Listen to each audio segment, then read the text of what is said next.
Assalamualaikum warahmatullahi wabarakatuh. Selamat pagi, Profesor Edi dan juga teman-teman sekalian. Kami dari kelompok 5 ingin menjelaskan mengenai kemoselektivitas. Yang pertama ada Devilia Yuanita dengan NIM akhir 002.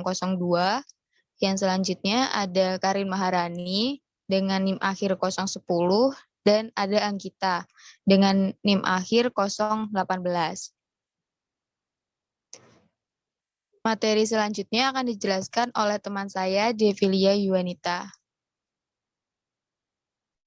Baik, terima kasih. Di sini saya akan menjelaskan apa itu kemoselektivitas.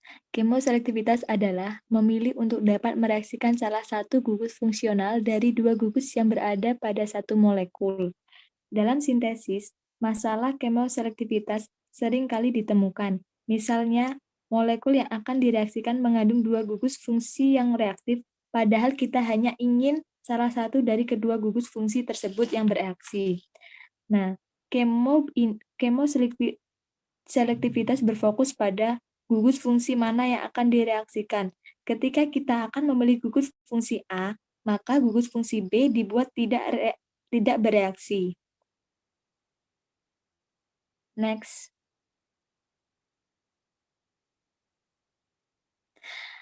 Sehingga dari definisi tersebut dapat dipertimbangkan bahwa 1. Reaktivitas relatif dari dua kelompok fungsional yang berbeda, seperti NH2 dan OH. Saat ingin mereaksikan NH2 atau OH, ini dilakukan reaksi asetilasi, yaitu memasukkan gugus asetil.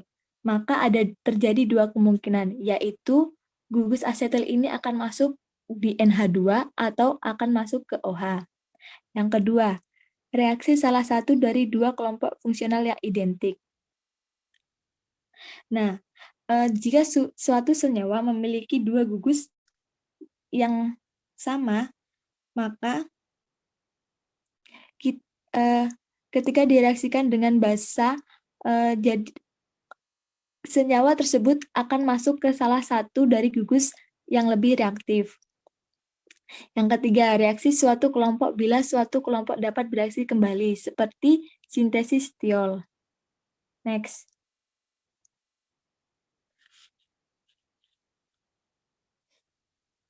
Guideline 1 atau pedoman 1 menjelaskan bahwa dengan dua kelompok fungsional, reaktivitas yang tidak sama, yang lebih reaktif, selalu dapat dibuat untuk bereaksi sendiri. Jadi, apabila terdapat dua gugus yang berbeda reaktivitasnya, maka gugus yang lebih reaktif yang akan bereaksi terlebih dahulu. Nah, di bawah ini ada suatu senyawa ketika terjadi pemutusan antara C dan O akan menghasilkan senyawa satu, yaitu senyawa asam. Nah, dari senyawa satu itu terjadi pemutusan antara C dan O lagi, sehingga menghasilkan senyawa 3, yaitu asam hidroksi. Nah, untuk sintesisnya, ketika suatu senyawa asam hidroksi itu direaksikan atau terjadi proses alkalisasi, dalam larutan alkali ini ketika keduanya terionisasi, yaitu pH lebih dari 10, ion fenolat jauh lebih reaktif daripada ion karboksilat. Maka proses alkilisasi ini terjadi oleh ion OH. Next.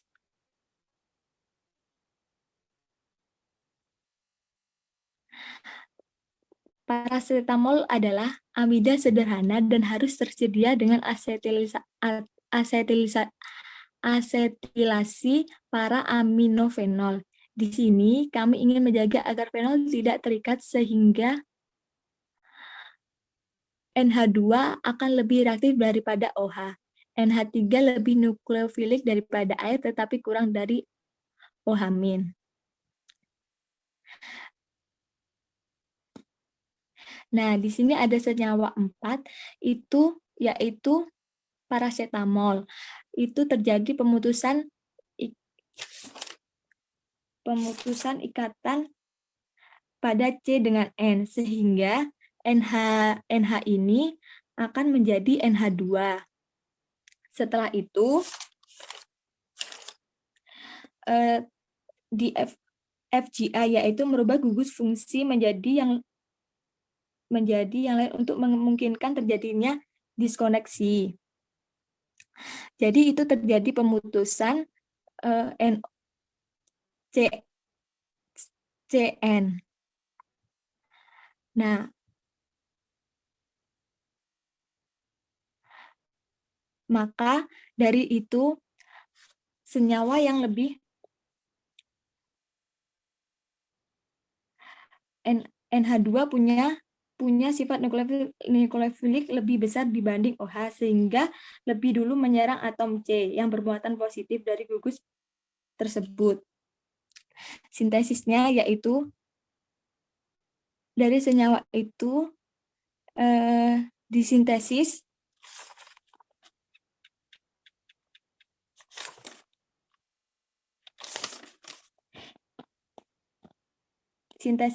fenol direaksikan dengan HNO3. Nah, pada senyawa fenol direaksikan dengan HNO3 menggunakan maka NO3 ini akan masuk ke H sehingga menggantikan benzena pada posisi para. Karena OH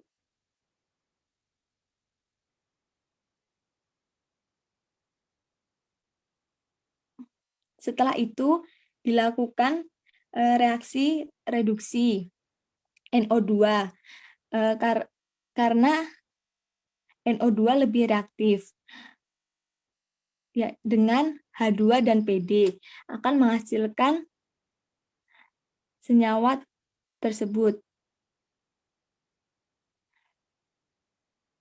Nah, setelah itu maka akan menghasilkan suatu senyawa dengan kelimpahan 79%. Next.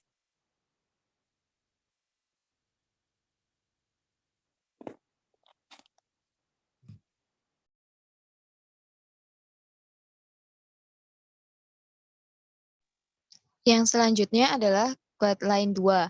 Nah, jadi pada guideline 2 ini pokoknya adalah jika ada kelompok fungsional atau gugus fungsional ini dapat bereaksi 2 kali, maka bahan awal dan produk pertama yang dihasilkan nanti itu akan bersaing untuk bereaksi dengan reagen. Nah, reaksi ini itu baru bisa dikatakan berhasil jika produk pertamanya ini bersifat kurang reaktif dibandingkan dengan bahan awal. Nah, contohnya di situ adalah asil klorida. Nah, asil klorida ini bisa dianalisis, dilakukan diskoneksi atau pemutusan ikatan CO sehingga menghasilkan suatu alkohol dan juga COCl2. Nah, untuk sintesisnya sendiri yaitu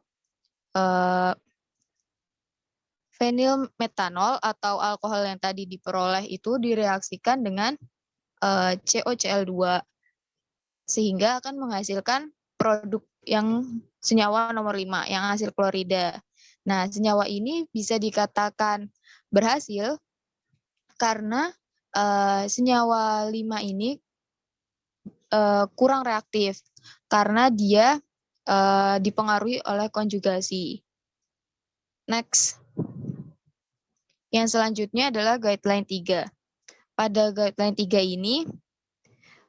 ini menjelaskan mengenai penggunaan gugus pelindung. Jadi pada saat kita ingin mereaksikan suatu gugus fungsi yang kurang reaktif dari 2 gugus fungsi yang berbeda, atau jika produk dari reaksi dengan satu gugus fungsi ini bersifat lebih reaktif daripada bahan awal, maka kita itu dapat memblokir reaksinya, reaksi yang tidak kita inginkan itu dengan suatu gugus pelindung. Nah, contohnya di sini adalah suatu asam amino yang digambarkan oleh senyawa nomor 7. Nah, senyawa nomor 7 ini, asam amino ini dilindungi oleh asil klorida. Nah, pada asam amino tersebut ada dua gugus fungsi. Yang pertama CO2H dan NH2. Nah, NH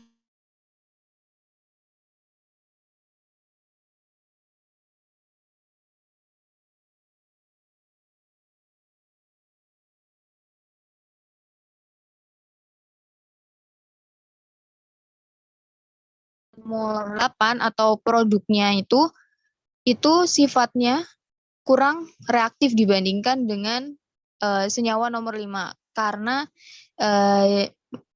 strukturnya itu lebih terkonjugasi dibandingkan dengan senyawa 5.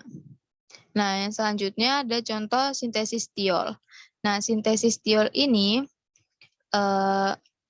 atau dengan struktur RSH ini dapat dilakukan dengan alkilasi langsung H2S, tapi alkilasi langsung H2S ini reaksinya kurang baik karena produknya ini bersifat sama reaktifnya dengan bahan awalnya. Sedangkan bisa juga sintesis tiol ini dilakukan melalui tiourea yang senyawanya digambarkan pada nomor 9.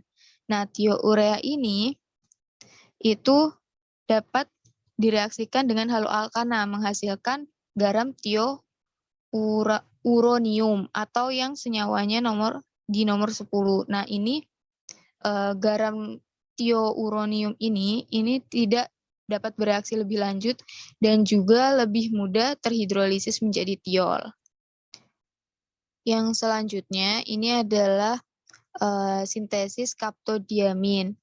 Nah, sintesis kaptodiamin ini atau senyawa kaptodiamin ini merupakan suatu obat penenang yang strukturnya terdapat pada gambar nomor yang 11.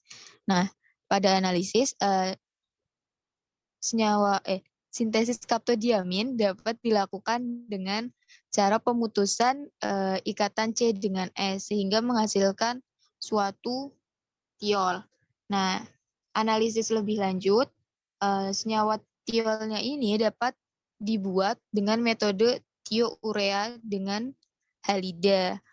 Nah, sehingga akan menghasilkan produk Friedel-Crafts. Nah, produk Friedel-Crafts-nya ini dilakukan FGI atau pergantian gugus fungsi untuk dapat dilakukan diskoneksi. Nah, untuk sintesisnya sendiri itu dapat dimulai dari PHSH. Nah, direaksikan dengan NBuCl. Nah, kemudian sehingga sintesis lebih lanjut akan menghasilkan produk 15 yang sebelumnya. Nah, kemudian direaksikan dengan NaBH4 akan menghasilkan senyawa yang 14. Selanjutnya direaksikan dengan suatu tiourea akan menghasilkan tiol. Tiol inilah yang selanjutnya akan direaksikan dengan produk senyawa 13 pada suasana basa akan menghasilkan produk akhir yang berupa kaptodiamin. Yang selanjutnya adalah Quaternion 4. Nah, Quaternion 4 ini menjelaskan salah satu dari dua kelompok atau gugus fungsi yang identik ini dapat bereaksi jika produknya itu kurang reaktif dibandingkan dengan bahan awal. Nah, contohnya ini adalah reduksi parsial dari metadinitrobenzena. Nah, reduksi ini melibatkan penerimaan elektron dari produk yang hanya memiliki satu gugus nitro penarik elektron dan oleh karena itu reduksinya ini berjalan lambat sehingga dibutuhkan agen produksi. Nah, agen produksi yang digunakan pada contoh yang di bawah ini itu adalah natrium hidrogen sulfida. Sehingga diperoleh suatu metanitroanilin dengan kelimpahan sebanyak 90%. Next. Yang selanjutnya akan dijelaskan oleh teman saya Anggita. Ya, terima kasih. Selanjutnya ini yaitu analisis. Di sini pada senyawa 17 ini merupakan suatu produk diazokapling, yaitu pewarna larut. Nah, ini tuh senyawa ini tuh gabungan dari senyawa 18 dan 19. Jadi apabila ini kan dari senyawa 17 ini mengalami pemutusan CN putus, ini akan menghasilkan senyawa 18 dan senyawa 19.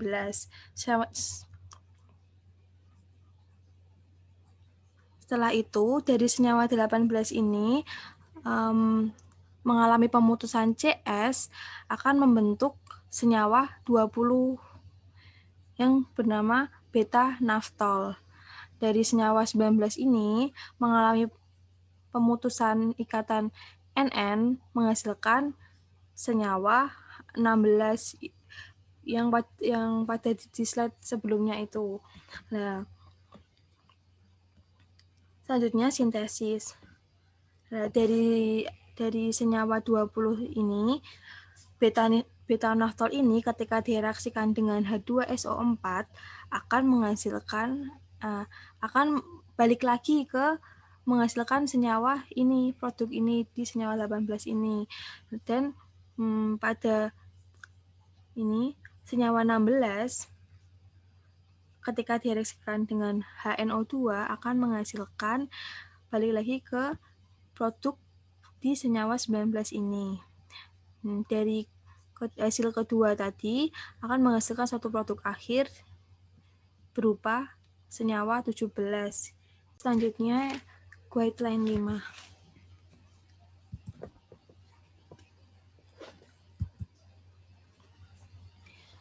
Pada guideline 5 ini salah satu dari dua gugus fungsi yang identik dapat bereaksi dengan satu reagen ekivalen menggunakan efek statistik.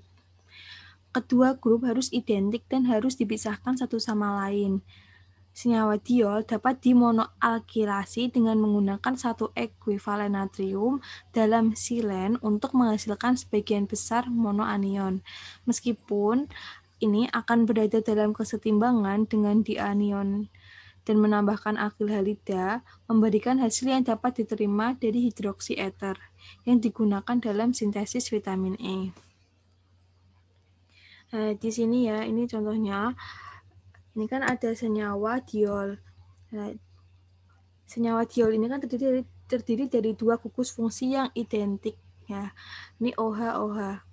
Nah, pada guideline 5 ini kan sudah diketahui ya, salah satu dari dua gugus fungsi yang identik ini dapat bereaksi dengan reagen menggunakan efek statistik. Di sini menggunakan reagennya tuh Na, natrium. Nah, setelah direaksikan dengan reagen ini menghasilkan suatu monoanion. Nah, yang bertanda negatif. Nah, setelah itu direaksikan dengan etil bromida menghasilkan hidroksi eter. Nah, senyawa hidroksi eter ini besarnya 62%. Selanjutnya, guideline 6. Pada guideline 6, metode yang lebih dapat diandalkan dengan dua gugus fungsi yang identik adalah dengan menggunakan turunan yang hanya dapat bereaksi sekali. Nah, contohnya adalah anhidrida siklik. Ketika anhidrida telah bergabung sekali dengan nukleofilik, senyawa 24 ini, produk tidak lama. Reaksi berikutnya dapat dipertahankan perubahannya pada senyawa 25 lah.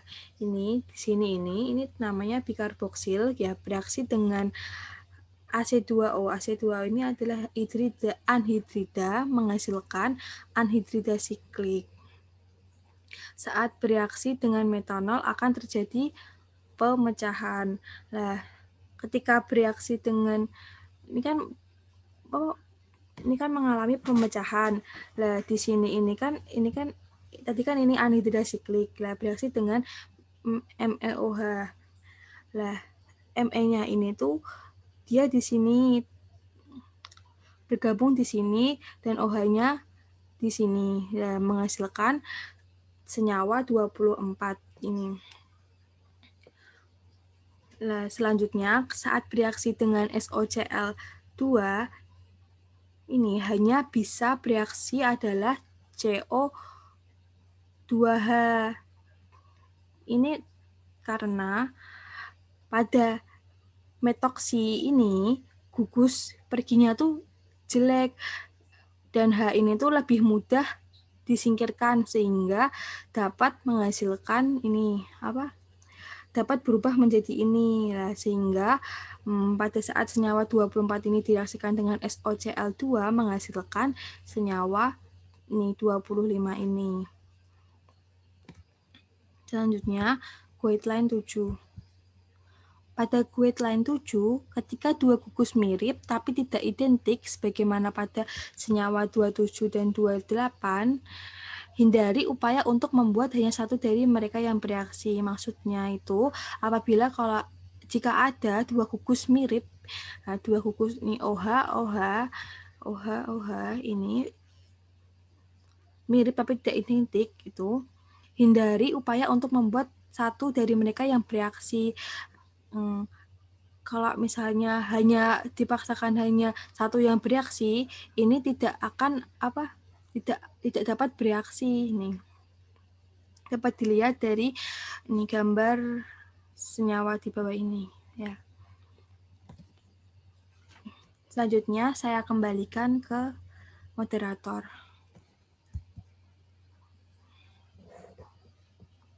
Sekian presentasi dari kelompok 5. Apabila ada pertanyaan dapat ditanyakan di forum diskusi di Elena. Wassalamualaikum warahmatullahi wabarakatuh. Waalaikumsalam warahmatullahi wabarakatuh.